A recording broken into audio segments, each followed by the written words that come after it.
I'm here today with our 2018 random president-elect, Mr. Paul Wilson. And Mr. Paul Wilson, I'm sure, is very familiar to a lot of our membership. He has served as our GAR president, as an NAR director, and many, many other countless positions within several associations.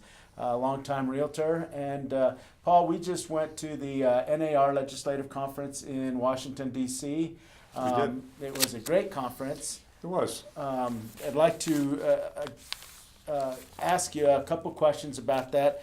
Tell me what you thought was the biggest issue that we dealt with out in Washington.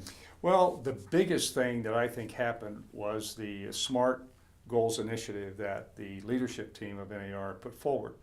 And this has been a long-term process, specifically initiated by our new NAR president, Bob Goldberg, not president, CEO. EVP, yeah, CEO, whatever that one is, the head Bubba.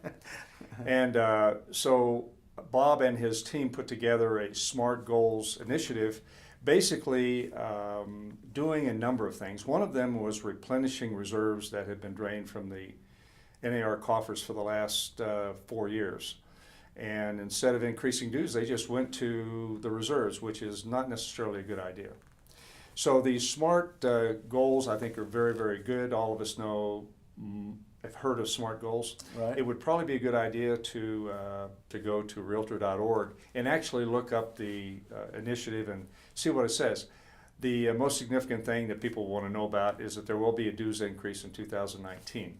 Right. So, and I think it's a $30 increase. It is. And that will stay there for some time. So we're pleased that there's some foresight behind it. And even though anytime a dues increase is announced, people kind of moan, I think in this case it makes sense. And seeing what they're going to do with the increase makes a lot of sense.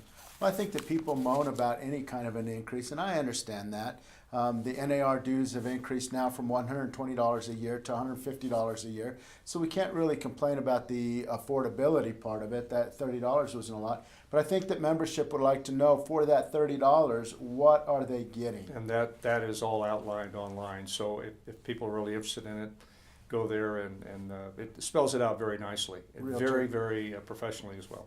Realtor.org. So tell me about what committee issues came up while you were in Washington, D.C. Well, there's two committees that I can address, specifically the Federal Finance and Housing Committee, of which I'm a part, talked a lot about VA, and VA is now authorizing renovation loans. Now, they actually were doing that before, but most people didn't know about it. And it's pretty much parallel to what the FHA 203K renovation loan does, with the same limitations. $35,000 is usually the maximum. But that's something that some people don't know about, and that's really important. So they wanted to ensure that veterans could have the same benefits that non-veterans had in terms of the FHA 203K.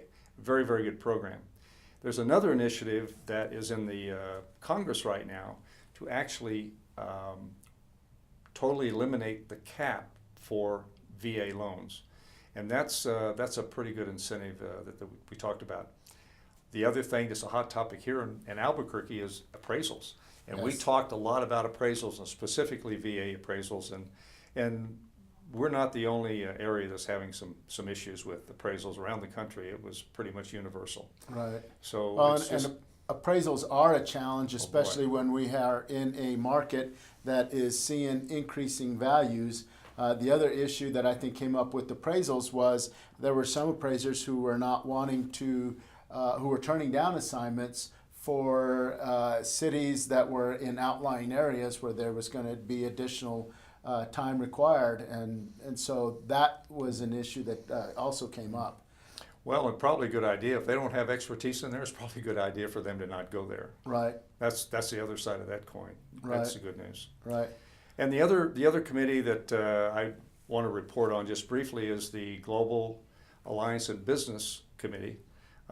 It's a committee that embraces members from all over the world that are realtor members, and looking to have different ways that we could increase foreign investment here in New Mexico. I'm really excited about that. Last year we had the China Summit. This year we're going to have the China Summit again. We're excited about that. And in fact, in December, I think if the dates are 10th to the 14th of December, Albuquerque and GAR is hosting a CIPS class, the full Yes. enchilada. And I think that's an excellent opportunity for those of us that are even halfway interested in global business to get their CIPS designation. A really exciting opportunity. I think so too, and I think one of the first introductions that I personally had in leadership to the international trade, in particular to real estate, was through the Region 11 conference that we attended last year in Colorado Springs. Yeah. So yes, those are some good initiatives. Those are some good things to have been a part of.